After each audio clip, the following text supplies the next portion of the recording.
So students, welcome back. So we're going to start with data structures now.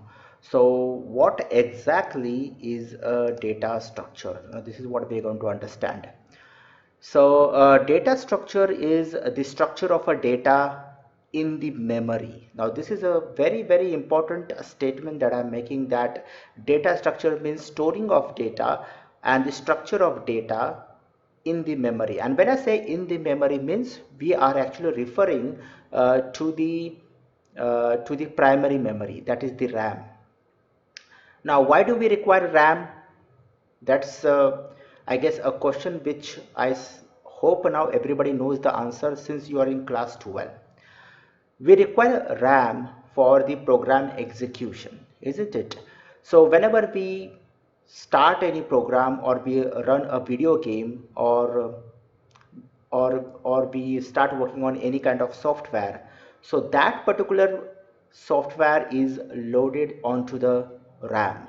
So it gets executed, it gets loaded onto the RAM, and then the CPU fetches the instructions of that particular program, or so called the software, because a combination of programs will make a software.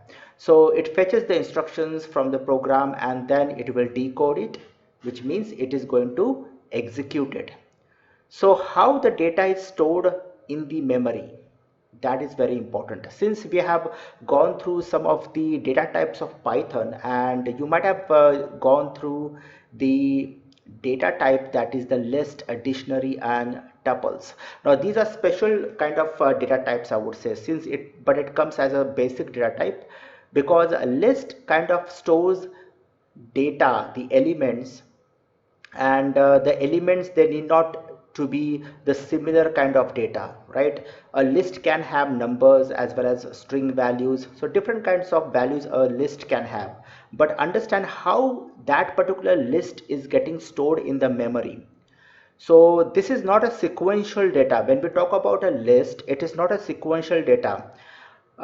In the last chapter, we have learned about the pyplot module, in which we have learned how to, the pictorial form of data, how to generate charts.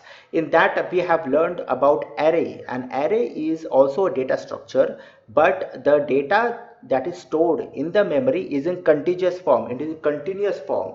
So for example, if it is an integer, if the array is of integer data type, which means it is only going to have integer values. So in that case, suppose one, the size of that integer value is 4 bytes, so it is going to have one complete block of 4 bytes which will be together. Okay, so if there are 10 elements, so we are going to have, like, total 40 bytes basically, because 10 into 4, that will be 40. So total 40 bytes will be there, and for 10 elements, and every element is having 4 bytes. So, and that 40 bytes will be together. It is not like, the blocks are shattered around the memory. There will be a one complete block of 40 bytes for the 10 elements, understand it? Okay, so that is the data structure, means it is in continuous form. But if you talk about the list or dictionary, that is not the case, children. A list is having a number, so there is a separate block for it, and then it is also having a string, there is some separate blocks for it. The blocks are shattered. Okay, so how the data is stored in the memory, that is data structure. And this is very basic, that you should understand. When the data is stored on a memory, so we refer that as a data structure, and when the data is stored onto the hard disk, we refer that as a DBMS, that is a database management system. It comes into that category. Okay, hard disk is a permanent storage, so we have DBMS for that, and the memory is a temporary storage, so we refer that as a data structure. Okay, so that is the two things that I wanted to make clear to you. And the very first data structure that we are going to learn is the stack. What exactly is a stack? Okay, so for this children, already I have a video of mine which I had recorded quite earlier in 2018. So I'm going to run that particular video and just go through that video very carefully, and with very good animations I have explained the entire concept of a stack, and also I have implemented the program in that particular video, and through animation I have explained it, so it should be very much clear to you. Okay, so what exactly is a stack, and the program, everything is going to follow in the video. Okay, so now I will run the video for you. Hello everyone, this is Ajay and welcome back once again. So today we're going to learn about the data structure stack.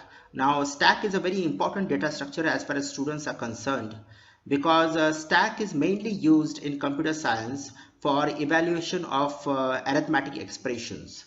So every arithmetic expression is evaluated with the help of a stack, and there are many other operations where stack is used. So it is very important that as a computer programmer you should be very much aware of how and what stack is. So we will understand what a stack is with the help of an animation. So over here there are numbers in front of you, as you can see. Now there are two main operations of stack that you should be aware of. The first is the push operation, and second is the pop operation. Push and pop. Now whenever we perform a push operation, we actually push a number or an element into the stack. Now you can see in front of you there are, I have shown a stack, an animated stack, a picture, and there are numbers in front of you. So now what we are going to do is we are going to perform the push operation. So for every push operation we will be putting a number, we will be pushing a number into the stack. So there is a number in front of you and we will push that number into the stack. So this is the first number that goes inside the stack. Now whenever we push a number, there will be a stack pointer. As you can see over here, there is a stack pointer which is not pointing to anything at this point. But the moment we push a number into the stack pointer will point to that first number. So here it is. Now the stack pointer is pointing to the first number that we have pushed in the stack. Now we will push another number. So here we go. Now we have pushed another number, and what will happen? The stack pointer will get incremented, or the stack pointer will point to the latest number, that is 56. So the basic concept is every time you push a number into a stack, the stack pointer will point to the last number that we have pushed. Now we will push the next number, that is the number 4, and then the stack pointer will point to that number, and then the number 3. Again we have pushed that number into the stack, and you can see the stack pointer has now got incremented, and at the last we will push the number 5, and again the stack pointer will point to number 5. So what we can say is that the stack pointer always points to the top of the stack. Now this is a kind of a stack, and at the top we have the number 5, and then number 3, 4, 56 and 60. So the number 5 was the latest number that we pushed into the stack. So the stack pointer will always point to the top of the stack. Now this is the basic thing that you have to understand. Now what we will do is we'll perform the pop operation, and we will understand once we do the pop operation what happens. Before understanding the pop operation, let me tell you that this stack has a capacity of 5 numbers. So already we have pushed 5 numbers into the stack. After this, if we try to push any other number, then the user will get the message stack overflow. Now let us understand the pop operation. In pop operation, what we do is we remove the number from the stack. But then there is a way of doing it. Now the stack pointer is pointing to the top of the stack. So whenever we perform a pop operation, the top of the stack, the number that is on the top of the stack, will get popped first. So you can see over here. So number 5 has been removed from the stack, and now what will happen is the stack pointer will get decrement. Means it will come to now number 3. It will point to number 3. So here it is. And now if I again perform the pop operation, the number 3 will be popped from the stack. And again the stack pointer now will get decrement. And again if I perform the pop operation, number 4 will be popped from the stack. And again the stack pointer will get decrement. Now let us do one thing. Now again let us perform the push operation and let us see what happens now. So let us perform the push operation now, and we will push the number 4 onto the stack. Now this is the same number that we had popped out, but you can push any number onto the stack. So this is just an example. So we will push the number 4 onto the stack. So here we go, and now what will happen is the stack pointer will get incremented. Again let us perform one more operation, one more push operation. So we will push the number 3 and the stack pointer has now got incremented. So this is the main concept, that every time you push a number onto a stack, the stack pointer will get incremented, and every time you perform the pop operation, the stack pointer will get decremented. Now what we will do is we will pop all the elements from the stack, and let us see what happens. So we will perform the first pop operation. So the number 3 is at the top of the stack, so we have popped that, and now the stack pointer will get decrement. Then again the pop operation, so number 4 will be popped and stack pointer will get adjusted, then number 56 and then number 60. Now after popping out the last number, you can see the stack pointer now has decremented and it is pointing to nothing. So it is pointing to null, that is nothing. And after this, if you try to perform the pop operation, the user will get the message stack underflow. So this is how a stack works. Now let us understand this.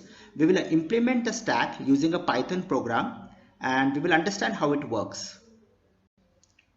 So this is the Python program in front of you. We have used 3 functions, that is the push function for pushing the number, pop function and the seek function. Now seek function we are going to see it later why I have used this function.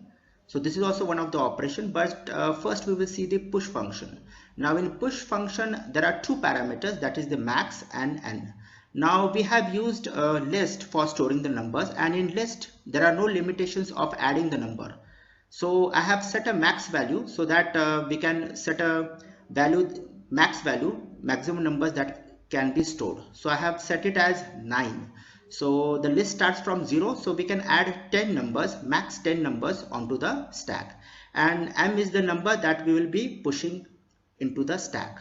So over here I have implemented a list, and so we will check the stack pointer if it is equal to max. Now stack pointer is currently -1, which means it is not pointing to anything. So we will see whether the stack pointer is equal to max. If it is, then stack is overflow, but if it is not, then we will use the append method. Now append method is a method used to add a number into the list. Now append method adds every number at the end of the list, and this is what we want, that every number should be added at the end of the list, that is, or we can say at the top of the list. So this is the push function, and then we will increment the stack pointer, and then there is a method called as pop. So in pop also we will see, first we will check the condition whether the stack pointer is equal to -1. If it is, the stack will go underflow, and if it is not, if the condition goes false, then what we will do is we will use the pop method.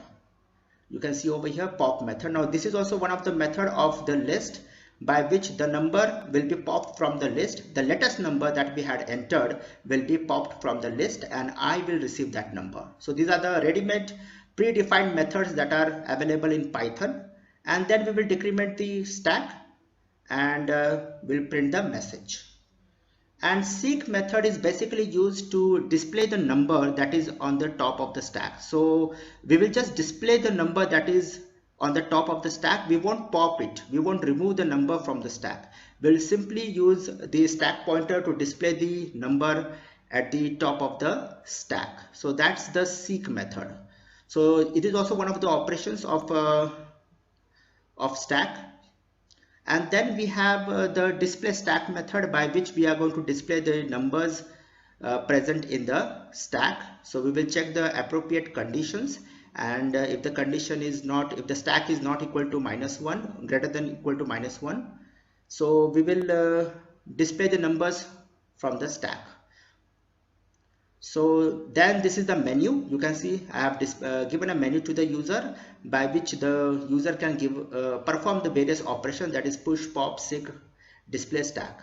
Then first, if n is equal to 1, then I will give a call to push, and for n is equal to 2, I will give a call to pop, and for 3, that is seek, then I will give a call to seek, and option 4 is for displaying the stack, and if option 5, that is for exit. So I'm breaking the loop.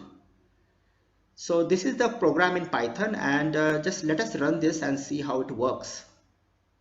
So I'm running the program now. This is the menu in front of you. So I will give the first operation, that is push operation. So I have pushed 2 numbers, then 45, then 56, and then 67. So now let us just display the stack. Now you can see these are the numbers that I have pushed in the stack. So there are 5 numbers. Now let us perform the pop operation. So you can see the number 63 has got popped, that is removed from the stack. So let us perform the display stack, or I popped one more number, that is 56. So 2 numbers has been popped out. Now we will display the stack and see that 2 numbers are gone. So the numbers has been popped. Previously there were 5 numbers, now there are only 3 numbers. So this is how it works. Then the seek operation, it will display the top of the stack. So at currently the last item, the stack pointer is pointing to number 45. So you can see the number has not been popped. We have just displayed the number. So that's the seek operation. And that's number 5, that is exit. So this is how the program works. So if you want to have this source code of this, you can go to my website, and from my website you can download this source code, execute it, run it, and see it yourself how it works. So this is how the entire stack operation gets performed.